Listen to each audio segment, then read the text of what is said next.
তারাপীঠের কাছেই বীরভূম জেলার এক শান্ত গ্রাম ডাবুক। সেখানে দাঁড়িয়ে আছে এক রহস্যময় মন্দির, ডাবুকেশ্বর মহাদেব মন্দির।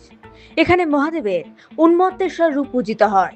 কথিত আছে, মহাভারতের সময় অজ্ঞাতবাসে পাণ্ডবরা তাদের মা কুন্তিকে নিয়ে এখানে এসেছিলেন, কিন্তু গ্রামের মানুষ তাদের ঠিকভাবে আপ্যায়ন করতে পারেনি।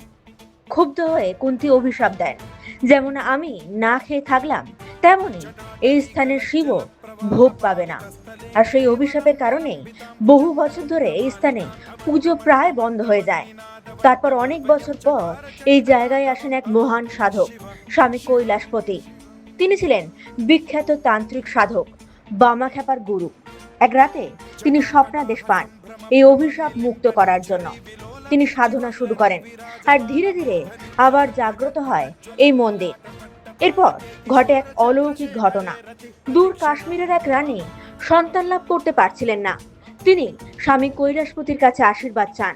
সাধকের কৃপায় তার কোল ভরে ওঠে সন্তানে। কৃতজ্ঞতায় সেই রাজপরিবার এই মন্দিরটিকে নতুন করে বিশাল আকারে নির্মাণ করেন। প্রায় 80 ফুট উঁচু এই মন্দির আজও বীরভূমের অন্যতম উঁচু শিব মন্দির।